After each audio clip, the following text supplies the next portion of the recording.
Temístocles Montaz afirma que el Ministerio Público fue utilizado para destruir al Partido de la Liberación Dominicana. Pero yo también quiero recordarle a la gente que quien fungía de Contralor fue enviado a juicio de fondo. Si el argumento es dejarlo en la jurisdicción de lo estrictamente partidario y politiquero para justificar algún tipo de conductas incorrectas, allá ellos. Es innegable que él representa la última referencia de competencia con posibilidades en su partido.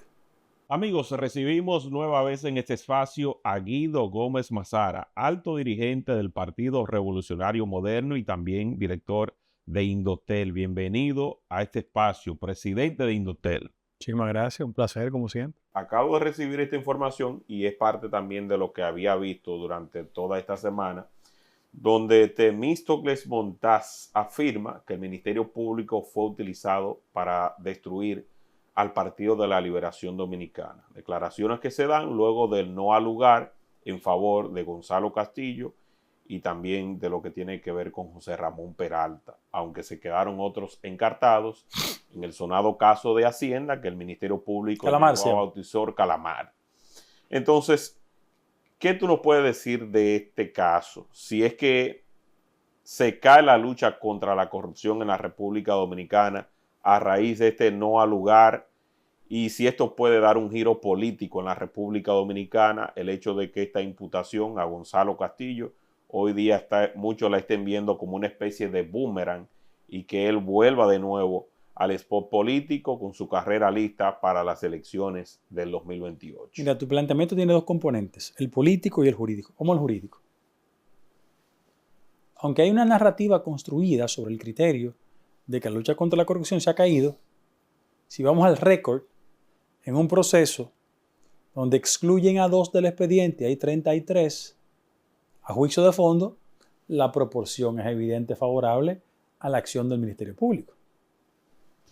Segundo lugar, la mejor prueba de que la lucha contra la corrupción no está asignada por los elementos partidarios se traduce en que los 2 componentes que han encabezado el Ministerio Público, Miriam Germán Brito y Jeremy dice, no tienen militancia partidaria. Ese es un argumento propio de quienes desde el gobierno designaron a personas con militancia partidaria. No es lo mismo tener acciones de Jean Alain, de procurador, un activista político, que de Miriam Germán Brito. Ahora, el componente de carácter partidario. Es evidente que en el Partido de Liberación Dominicana, cuando hay una decisión con esas características, uno de sus candidatos que aparece en las encuestas con un nivel de preferencia, eso se traduzca en un ánimo. Están en su derecho. Yo regularmente no emito esas consideraciones de candidatos que legítimamente van a competir en cualquier partido. Y sin lugar a dudas, hay un sector del PLD que se ha subido en la cresta de una decisión favorable a 2. Pero yo también quiero recordarle a la gente que quien fungía de Contralor fue enviado a juicio de fondo y en el tribunal sufrió un tema de salud, un desmayo, que un importante dirigente reformista, abogado, muy vinculado a un dirigente político del país, fue enviado a juicio de fondo. Y que quien fungió de tesorero de ese partido y fue ministro de Hacienda fue enviado a juicio de fondo. Es decir, ahí hay los elementos. Que alguien quiera interpretarlo en su dirección o en otra, perfecto, está en su derecho. Pero son los acontecimientos. La política. Hacia lo interno del bloque opositor, es evidente que hay un proceso de posicionamiento. Y yo soy del partido de gobierno. Yo respeto el curso de los acontecimientos. Mi instinto me dice que hacia el interno del PLD hay una apuesta en la dirección siguiente. La última referencia de competencia con posibilidades fue Gonzalo. Y ellos están reproduciendo ese esquema. Están en su derecho. En el caso de la Fuerza del Pueblo es evidente que el candidato que se perfila es Leonel Fernández. Ahora, ¿cómo yo lo veo? ¿Qué le ha pasado a los partidos políticos cuando se fraccionan? ¿Cómo termina uno succionando al otro? Cuando esa otra parte tiene el poder. Verbigracia. ¿Qué pasó con el PLD? No obstante un acuerdo con el Partido Reformista, se chupó ese partido. ¿Qué nos pasó a nosotros con el PRD?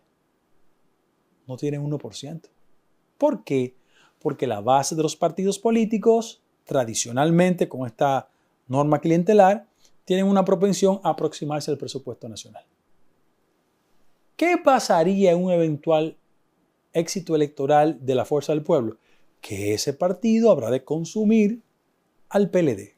¿Qué pasa en el PLD? Hay un instinto de preservación natural y en esa dirección ellos van a hacer todo el esfuerzo posible por exhibir los músculos, tener un candidato con posibilidades y apostar a una segunda vuelta. Eso es lo que yo veo. Sí. Sobre el caso Calamar, tú eres una de las personas más documentadas de este caso. ¿Cómo es que se declara un no al lugar basado, el Ministerio Público utiliza la figura de la delación premiada y agarra a un Mimilo Jiménez que dice que entregó un dinero para que fue después utilizado para una campaña política, pero la jueza no encontró las pruebas que decía tener el Ministerio Público. En cambio, con relación a Donald Guerrero, lo mantiene en el juicio y a los demás también.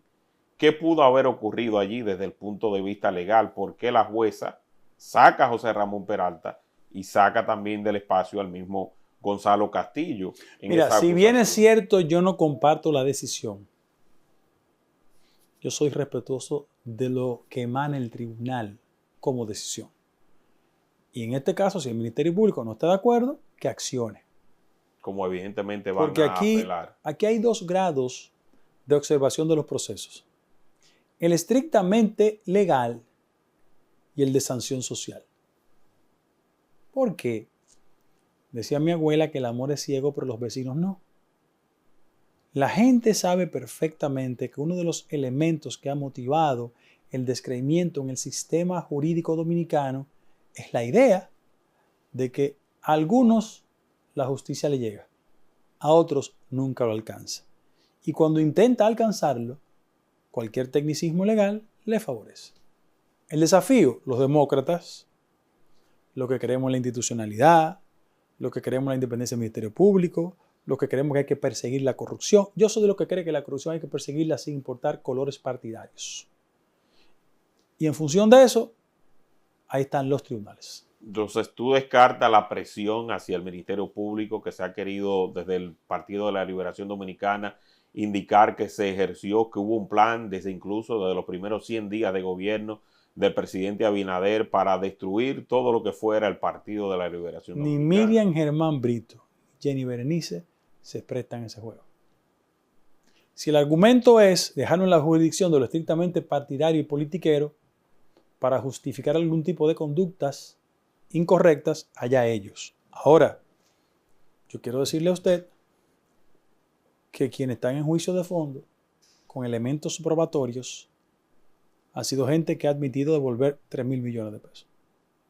Sí, sobre esa misma parte, sobre esa devolución, la figura del delator premiado, ¿cuál es tu, de la delación premiada, cuál es tu concepción? Existe en el ordenamiento dominicano, pero hay un criterio también de interpretación ética del rol de ese delator premiado.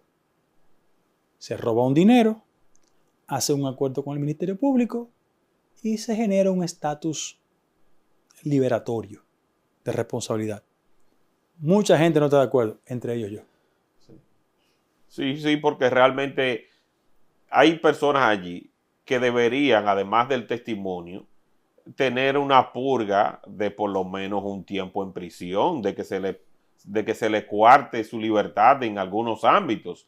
Porque se vio en este mismo caso también de cómo alguien que salía de este caso por ser un delator se iba fuera del país a vivir su vida como quisiera, estaba de manera excéntrica exhibiéndose, mientras tanto los demás tenían un castigo. Esos comportamientos llenan de rabia a la sociedad y por eso es que mucha gente no cree en la justicia. Eso realmente es así, porque por ahí es que viene el dolor de la población dominicana de ver que, usted se roba un pollo, hay consecuencias. Se roba medio país, hay actitud laxa de la justicia. Y que también han sido favorecidos personas vinculadas al sector privado también, de mucho dinero, de mucho poder adquisitivo. Pero mira, José, conmigo no hay problema. Y eso realmente es molestoso, Guido. Pero mira, aquí ni el estatus económico, ni político, ni social es una causa para liberarte de responsabilidades. La justicia tiene que medir a todo el mundo con la misma vara. Y la falsa tesis de que quien tiene recursos no es alcanzado por la justicia, aunque la gente lo repita, no es verdad. Mira, Leonel Almonte, Nene Ureña, Ramón Báez, Luis Álvarez, Arturo Pellerano, Andrés Aybar, Pedro Castillo. Eso no es verdad que la justicia no le llega. Le llega. Le llega. La salida de Gonzalo Castillo recompone el tablero electoral para el año 2028. Es innegable. Lo replantea. Es innegable que él representa la última referencia de competencia con posibilidades en su partido. Esa es la verdad. Ahí están los números. Y tampoco hay un plan del gobierno ni del PRM de involucrarse en asuntos del PLD o de la Fuerza del Pueblo. Nosotros creemos que lo sano para la democracia es que existan partidos políticos que se desarrollen y que la base de sus organizaciones elijan a quien entiendan. Y sobre los comunicados de la Embajada de los Estados Unidos en medio de este contexto y de este no al lugar que cayeron justamente y colindaron con esta decisión, ¿qué tuviste en esos comunicados? A mí hay varios aspectos. Porque en una se le hacía referencia al tema del visado y cómo se llegó a utilizar y que en un momento dado tú fuiste víctima de ese tipo de cosas. La primera argumentación pública que se representó al respecto tenía un nombre, Guido Gómez Mazara. Yo lo he dicho en otras oportunidades.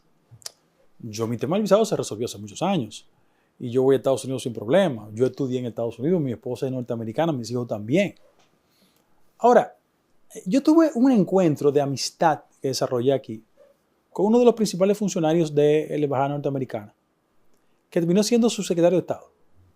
Y él, ya fuera de las funciones, me dijo, mira Guido, tú estás equivocado. Las personas que más insistían con el tema tuyo eran gente de tu partido. Hablaba del partido anterior. E inclusive un abogado de mi generación, que él nunca ha perdonado en su vida, que ya ha sido consultor jurídico y él no. Me dijo ese funcionario, o ex funcionario, me dijo, mira las cosas de la vida, ese muchacho que tanto fastidiaba contigo, le quitaron la visa. Y yo he sido incapaz de hablar de eso. ¿Por qué? Porque la lucha política en el país ha sido activada por circuitos desagradables. Eso no es nuevo. Cuando Bosch gana el poder, los mítines de reafirmación cristiana insistían que él era comunista. Era propio de la Guerra Fría.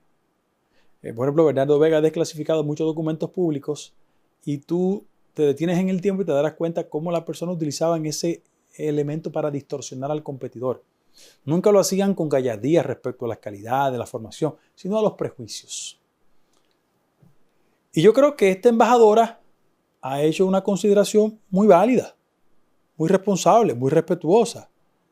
Y frente a eso, yo siempre apelo mucho a la gracia de Dios.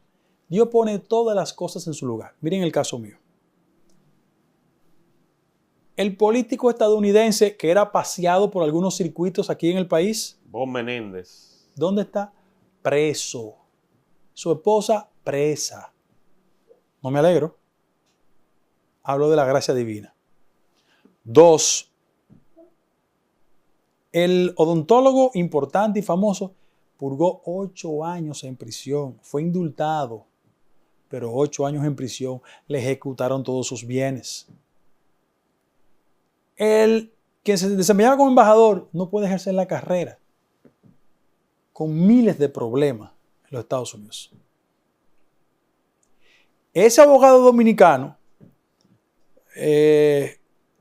maestro de intrigas y de retorcimientos, repito, frustrado porque no ha podido nunca ser consultor jurídico, lo que a mí, por Dios y porque entendía que tenía algún tipo de calidad, me tocó sin poder ingresar al territorio norteamericano. La frase célebre: lo que ustedes hicieron para mal, Dios lo puso en el camino del bien. Y Guido, ¿y cuáles sectores influyen, además de eso que tú has mencionado, en la embajada o que llegaron a influir o a tramitar información, o si todavía se puede? Yo creo que no. Mira, yo creo que no. Primero, las estructuras diplomáticas, pienso yo, y me concentro en el terreno de la especulación. La diplomacia norteamericana ha experimentado un proceso de evolución que también refleja las características del presidente actual norteamericano. Es frontal, dice las cosas que cree, las defiende en público. Y en el caso específico del actual equipo que está representado en la República Dominicana, después de 5 años sin representación, mandaron una funcionaria con experiencia en el ámbito de la inteligencia, que ha llegado aquí, tiene la destreza de que habla español, es una ventaja, y hace una lectura de la sociedad. Ahora, en la década de los 60, 70 y 80, aquí había políticos que se ufanaban por ser amigos de la embajada.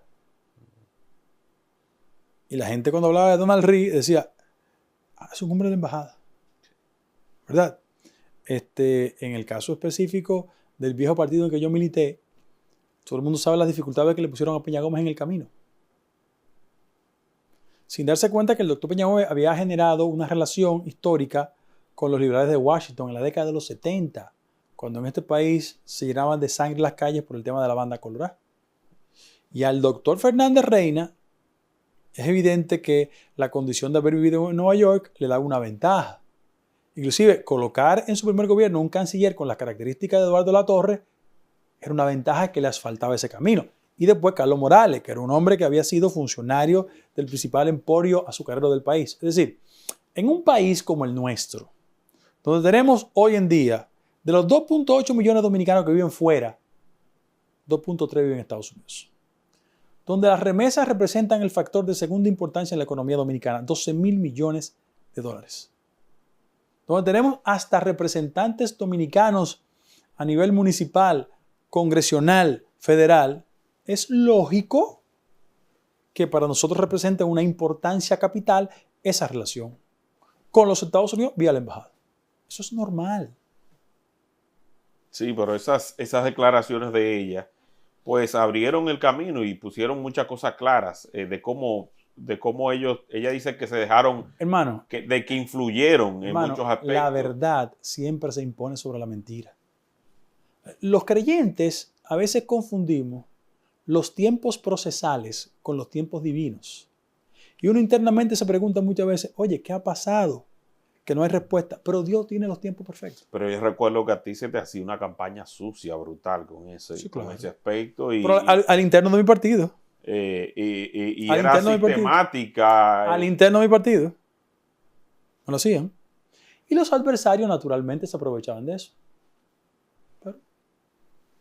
Y mira cómo el tiempo pasa. Sí, hombre. Además, nadie puede andar por la vida cargado de resentimiento y dolor. La batalla política en la República Dominicana tiene características de rastrería. Lo que tiene que hacer uno es no incurrir en esa práctica. Sobre las encuestas, esta decisión de la Junta Central Electoral de que no se publiquen encuestas hasta que se acerque el periodo electoral, ¿cómo tú la ves? Mira, sobre todo también he observado que, por ejemplo, un Dani Alcántara abiertamente ha decidido continuar presentando sus encuestas. Vi que Diario Libre también está respaldando esta iniciativa. ¿Y cómo tú ves esta decisión? Porque se habla también de coartar la libertad de expresión que tienen esos medios. Vamos por partes. Mira, primera pregunta. ¿Tiene la Junta Central Electoral capacidad como órgano regulador? Sí. ¿Lo ampara la ley? Sí. Lo que pasa es que la actual ley vigente lo que establece es el plazo de los 8 días previos al proceso. Y hay una decisión importante del Tribunal Constitucional que habla del carácter subordinado del reglamento frente a la ley. Efectivamente, el reglamento no se puede imponer sobre la ley, pero lo que ha hecho la Junta Central Electoral es una acción de interpretar vía reglamentaria las falencias de la ley. Mientras tanto, cualquier persona que esté en contra de esa decisión como órgano regulador tiene que accionar en los tribunales. Y hay un encauzamiento, me han dicho ya. Ahora, ¿Cuál es la otra realidad? Tú y yo, y el que no está viendo, sabemos que la fuerza del dinero y la capacidad de penetración ha construido un negocio en la política, el negocio de las encuestas, que actúan como caja de resonancia de intereses determinados que pagan dinero y van posicionando gente en función de la inversión publicitaria que se hace. Yo te he citado casos. Mira, el actual presidente de Bolivia, presidente Paz, aparecía con 4% en las encuestas, ganó las elecciones. ¿Sí o no? Está ahí. 2. Te acabo de referir el caso de Colombia. Todas fallaron. En ese mismo tenor. Y en Guatemala ocurrió con Lo Arévalo. mismo, con Arévalo. Pasó con Arévalo también. Pero pasó con Hillary, que iba a ganar y perdió. Pasó con Al Gore, que iba a ganar y perdió. Yo me puedo pasar todo el tiempo aquí recordándote varias encuestas de derrota. Ahora, ¿qué pasa? Como la fuerza del dinero ha ido transitando con mucha velocidad, los intereses que aupan aspirantes de todos los partidos van generando una inducción en el subconsciente de la gente. Sobre todo las cosas en sociedades donde el nivel de instrucción no es muy fácil. Y mira qué ha pasado. Mucha gente vinculada al empresariado comunicacional ha encontrado en la fuente del financiamiento de sus encuestas un mecanismo de rentabilidad.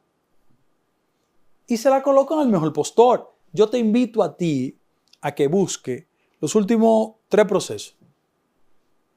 Que el 90% de las encuestas fallan. Porque se constituyen en elementos promocionales. Y yo, porque vengo de ser observador en Colombia, donde el tema está de boga, donde el tema es materia de discusión, yo creo que es importante e imprescindible que hablemos de eso. Pero muchos dicen que coincide en el momento donde el PRM no está ni el gobierno en su mejor momento y que justamente entonces la Junta actúa en esa dirección.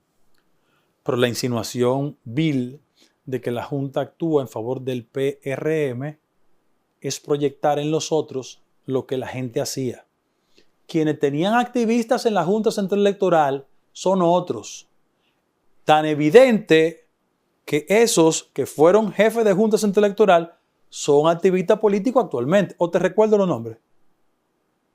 ¿Quién salió de la Junta Central Electoral y es coordinador fundamental de un proyecto presidencial? Roberto Rosario. Y en el PRM no existió un diputado que salió de la diputación, ¿usted sabe dónde? Al Tribunal Superior Electoral. Y no se repartían los espacios en el Tribunal Superior Electoral, en el Tribunal Constitucional, en la Suprema Corte de Justicia. Ahí están los hechos que pesan más que la palabrería. No, hombre, yo pienso que en una democracia certera y responsable, la gente no puede creer que las elecciones se decidan el 16 de mayo. No, se crean las condiciones. Aquí existió un periódico de mucha importancia que buscó una firma que se llamó Sigma 2, que todos los días posicionaba el candidato de su intención en la portada de los periódicos. ¿A ti se te olvidó? Porque hay que recordarlo para que la gente tenga una idea, sobre todo las nuevas generaciones. Cuando Donald Guerrero era vicepresidente ejecutivo del periódico Listín Diario en ese momento, Sigma 2, siendo Danilo Medina candidato, compitiendo contra Hipólito Mejía, aparecía todos los días en las encuestas diciendo que estaba arriba. Y cuando la gente contó, perdió. Es que hay una propensión a subestimar la inteligencia de la gente. Y sobre esos resultados de las personas que no se identifican en este momento con ninguno de los partidos, con un porcentaje que supera el 45%. Bueno, eso es Esto no es alarmante, no es preocupante, mira, porque coincide con unos datos que había levantado también Diario Libre. No, pero mira, las últimas elecciones, en el 2024, votó solo el 48%. La media de abstención en América Latina es 50%. En el caso de Colombia se disparó de 49 a 56%. Lo que eso tiene que provocar es un llamado a la conciencia de la clase política. ¿Qué le está pasando al liderazgo político que no conecta con esa sociedad? ¿Por qué cada proceso hay un incremento de la abstención? Sobre esa base, sí, yo creo que hay que reflexionar con responsabilidad. Y entonces ese ninguno, porque escuché, por ejemplo, comentarios como el de Ricardo Nieves indicando que por eso es que no quieren las encuestas y por eso es que no quieren esa apertura, No. porque temen que a ese porcentaje amplio de disgusto pues se le ponga nombre de una candidatura independiente y por eso es que han cerrado todas las puertas hacia esos outsiders. Yo no dudo que el partidarismo actúe con un sentido egoísta. No lo dudo. Ahora, la tendencia equivocada de mucha gente es interpretar que lo que ha sido efectivo en otros países se puede trasladar químicamente a la República Dominicana. Yo uso una frase: cualquier país se parece a este. Este no se parece a ninguno. O sea, aquí no es posible calcar Milei. Aquí no es posible calcar Bukele. Aquí no es posible calcar Abelardo de la Espirella. Eso no es así. Eso no es así. ¿Tú entiendes que existe todavía un sentimiento muy conservador en la base votante de la República Dominicana o que eso está a punto de romperse con esa figura que puede venir en el futuro, si que está por allí? Desde la partidocracia no hacemos las reformas y los cambios que la sociedad quiere, se crearon las condiciones para eso. Y lo que ha pasado en América Latina es que la cura ha salido peor que la enfermedad. Hay que tener cuidado con eso. Mucho cuidado. Pero la clase política, es como tú dices, tiene que revisarse. Es que la clase política... Porque el liderazgo hoy día está carente de debates, de ideas, de planteamientos, de personas que salgan a defender algo. O sea, de repente vemos muchos candidatos que son candidatos de laboratorio, pero cuando se habla de la problemática nacional, están ausentes. Mira, y no son autocríticos. O sea, es como una vitrina donde tú dices que tú eres que va, pero absolutamente nada después de ahí existe. Eso se llama la sociedad del espectáculo. Se están construyendo propuestas políticas en América Latina sobre la base de la forma y no del fondo. Y como no tienen contenido, la calidad del producto es aberrante. Ahora, todos tenemos una cuota de responsabilidad. La clase política, la fundamental cuota de responsabilidad. Los medios de comunicación también. Que se conducen en función de quién coloca más dinero en la inversión publicitaria. Sí. Y hay una red de complicidades. Sí. Le compran el silencio a la gente por la inversión que hace, porque al final de la jornada, toda actividad comercial requiere rentabilidad. Entonces, ¿quién tiene las condiciones para ser rentable? El que tenga el bolsillo más grande. Óyete, yo no quiero lucir mal con lo que voy a decir, pero aquí las nuevas generaciones tienen un déficit argumental para la práctica política alarmante. Y mucha gente que hace política partidaria en todas las organizaciones son personas monumentalmente incultas y que tienen en el dinero su único recurso de validez. Pero no leyeron lo clásico, no leyeron Los Hermanos Karamazov, no leyeron La Madre de Gorky, no leyeron Yo el Supremo de Augusto Rabasto, no conocen la literatura garcía-marquiana o de Vargas Llosa. No sé yo, no leyeron Alberto Padilla, no leyeron Alberto Padilla, no conocen los textos de David Osborne. Entonces, aquí hay una carencia. Pero ojo, no crea que solo en la clase política y en los medios de comunicación. Es evidente. Entonces, aquí hay una falencia que hay que llenarla para que el producto político tenga mayor músculo, mayor fortaleza y mayor credibilidad. Por eso... Y para que la sociedad que exija más, porque es como tú dices, es un complemento. Si la sociedad no exige, lo que le van a dar es lo que más rápido puedan llegar a través de los medios. Mira la calidad de los productos nuestros. Mira para el Congreso. Mira para los ayuntamientos. Mira para el sistema de partido. Mira para los medios de comunicación. Mira, yo voy a usar un término que no es agradable.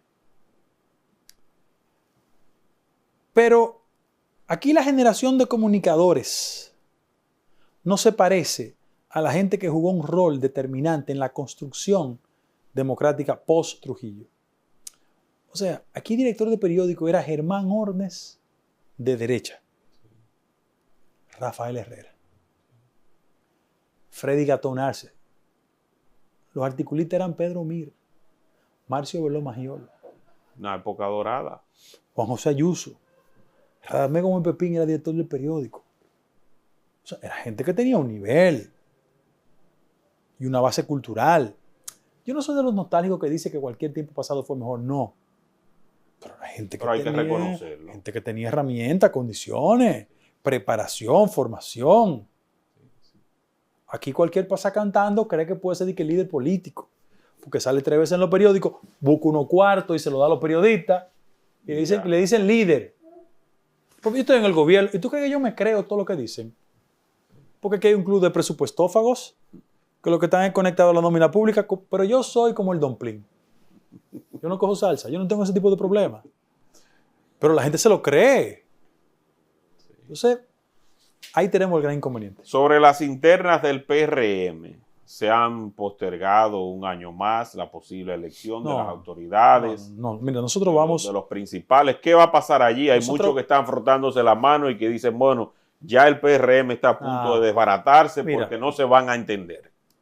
Cada quien juzga por su condición. Nosotros estamos haciendo un esfuerzo, y eso es parte de una comisión de modernización de los estatutos.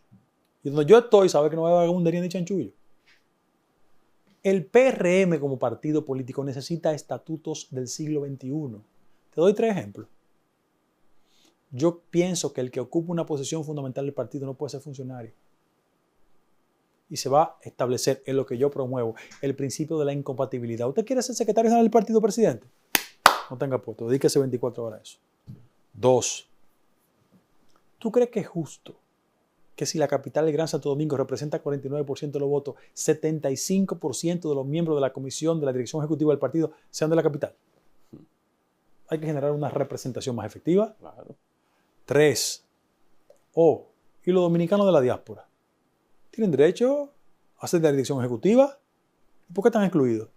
Las mujeres, la juventud, ¿por qué están excluidos? 4. Si hay una base constitucional en materia presidencial que 2 periodos consecutivos y para su casa, la autoridad no puede durar más de 2 periodos. Hay gente en la provincia, en los municipios que tienen 20 años siendo presidente. O sea, hay que generar todo un proceso de modernización. Hay que renovar ese liderazgo. Porque la gente solo está pensando, no, que extensión. No. El Tribunal Superior Electoral tiene varias sentencias. La ley electoral es clara. Y el Tribunal Constitucional ha decidido al respecto. Claro está, en todos los partidos hay gente que piensa en el siglo XVIII y lo que no pensamos así. Y creen que todo es una marrulla, pero no. O sea, que tú crees que esa escena de los sillazos en el PRD que se dio una vez, eso no se vuelve a repetir. Mira que porque hay muchos que están utilizando ese recurso de aquella situación donde las sillas volaron por los aires. Pero mira, la gente es muy injusta. La gente no está jugando nosotros con el retrovisor puesto. En el 15, en el único proceso convencional que mataron 3 gente fue en el del PLD. Busca los periódicos. No hemos tenido contradicción. Esa silla fue el producto del conflicto con Miguel Vargas. Pero en la convención del 15 del PLD se mataron 3 personas. Pero la gente no sigue jugando a nosotros. Bueno, están en su derecho. Bueno, llegando desde Colombia, luego de haber agotado un proceso de observación electoral, primero tus impresiones y luego vamos al plano local. Ok, gracias por la invitación. Mi agradecimiento primero a la COPAL por elegirme jefe de misión. No me gusta usar el término de jefe. Pero los valores democráticos siempre han tenido en la supervisión y observación internacional un mecanismo de validación. Fíjate que los gobiernos autoritarios nunca promueven la observación. Ni en Cuba, ni en Venezuela, ni en Nicaragua hay observación. En ese mismo sentido, es innegable el nivel de madurez institucional de Colombia y la fortaleza de sus mecanismos, los contrapesos de poder. Se daron elecciones y a las 5 de la tarde todo el mundo sabía las tendencias. Un componente que me llama la atención es cómo los conceptos de manipulación o inducción vía las encuestas siguen siendo una constante en América Latina. A veces queremos que es un fenómeno local. No. En el caso de Colombia, Iván Cepeda se proyectaba con 45, sacó 40. 2. Abelardo Espirelia, que es el candidato outsider y emergente, lo proyectaban con 31 en las encuestas, sacó 43. Y Paloma Valencia, la cabeza de la candidatura del Centro Democrático, la proyectaron en 22, sacó 6. Todos los días más se confirma cómo el tema de las encuestas constituye un mecanismo de manipulación y de penetración de élites económicas o de cualquier naturaleza que quieren inducir el voto. Bien, ¿qué pasó en Colombia? Y hay una segunda vuelta. En Colombia debe ser uno de los países donde la competencia electoral tuvo un marcado interés ideológico. En América Latina, en los últimos 3 años, 4 años, de 17 contiendas, ha resultado victorioso 14 candidatos conservadores. Ahora bien, los 3 países que conservan gobiernos de izquierda son los más grandes. Brasil, Lula, México, la Sheinbaum, y Colombia, Petro. Cada vez que dicen, bueno, ¿hay un predominio de la derecha? Sí, pero las poblaciones de más alto nivel de votación siguen votando izquierda. ¿Qué yo creo? Yo creo que eso es un proceso donde hay un nuevo ordenamiento internacional, así como en la década de los 90, comenzó Chávez, que ganó en 1999, y a partir de ahí empujó una agenda de lo que él equivocadamente llamó socialismo del siglo XXI. Ahora hay una prevalencia en América Latina del voto conservador o de los llamados outsiders. Milei, Trump, Bukele. Kast no es un típico outsider, pero es un candidato de las corrientes conservadoras en Chile. Y ahora Abelardo del Espriella. Frente a eso, es innegable que un país como Colombia, donde 40 millones de ciudadanos tienen derecho a votar, solo vota el 50%, en la primera vuelta votó el 57%. En ese sentido, yo creo que los que adoramos la democracia, los que valoramos las instituciones, tenemos que darle un aplauso por la fortaleza institucional. Fíjate que Colombia es un país que ha tenido que sobrevivir a narcotráfico, guerrilla y paramilitarismo. No obstante eso, en Colombia se ha experimentado un proceso de transformación del liderazgo.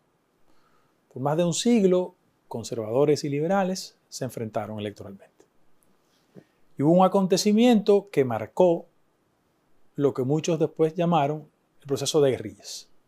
Jorge Eliezer Gaitán era un líder importante del Partido Liberal, había sido senador, ministro de Educación, iba a ganar las elecciones y lo mataron. Y ahí comenzó lo que muchos llaman, ¿verdad?, el Bogotazo. Cuando eso pasó, los liberales entendieron que no podían asumir la vía democrática y se fueron a las montañas. Y ahí nació las FARC, el Ejército de Liberación Nacional, el Movimiento 2019. Por ejemplo, ahora quien preside y concluye el proceso, que es el presidente Gustavo Petro, era un dirigente del M-19, que era un movimiento de la pequeña burguesía colombiana, integrado por jóvenes, académicos, intelectuales, que se desarrollaron en la política y que su líder histórico le mataron. ¿Quiénes compiten ahora en segunda vuelta? 2 expresiones distantes. Abelardo del Espriella, un abogado de la costa, se ha desarrollado fundamentalmente entre Barranquillas y Bogotá. Él surge al margen de los partidos políticos tradicionales, porque esos partidos que se fueron transformando y que Álvaro Uribe quedó como líder, hoy se llama Centro Democrático. Por el otro lado, el pacto histórico, que es la coalición de todos los partidos de izquierda. Pero Espriella creció al margen de su plataforma natural, que era el Centro Democrático. Sus posturas de carácter nacional, de una evidente confrontación con el presidente Petro, con una concepción muy definida respecto a su relación con Estados Unidos, a tal punto que después de la primera vuelta el presidente Trump en un Twitter lo respaldó. Y yo creo que esa es una manifestación de cómo esas líneas diferenciadoras se van a poner de manifiesto. El otro, que es Iván Cepeda, es una figura mítica. Su padre era senador importante de un partido que se llamó la UP. Con la década de los 90, las FARC sacaron muchos candidatos, ganaron las elecciones y comenzó una matanza importante. Y el papá del hoy candidato del Centro Democrático fue asesinado. Iván tuvo que salir a Bulgaria, Rusia, Cuba. Es filósofo de formación y actualmente es senador. Él es la persona que llevó a Uribe a los tribunales y consiguió una condena por el tema de la violación de derechos humanos. Su testimonio fue valioso. Exactamente. Y lo que muchos llaman los falsos positivos, que era una simulación que se hacía. Y bueno, si bien es cierto, un tribunal de alzada revirtió la decisión original de condena, Uribe está en un proceso. Pero como él no se puede presentar de candidato, aunque su expresión electoral no conquistó los votos suficientes, evidentemente se va a mover hacia un candidato con las características de Abelardo Espirela. Más o menos esas son las líneas generales. Repito, en 3 semanas habrá elecciones de nuevo en segunda vuelta en Colombia. Ahí se sabrá entonces definitivamente si el apoyo de Donald Trump va a pesar o no y qué va a pasar con Petro, que inicialmente quería desconocer los resultados, pero que después se aquietó. Sobre Indotel, ya has dicho ya que se ha agotado un ciclo. Entonces ya una vez se agote ese ciclo, está disponible para solamente la política. Cuando concluya, yo voy a venir aquí y voy a anunciarlo. Bueno, esperemos eso. Así que gracias, Guido, gracias a ti, Mazara, por tu tiempo, gracias. Sobre todo por compartir estas informaciones al público, que comparta el contenido y nos vemos muy pronto. Gracias, Guido. Bye, bye.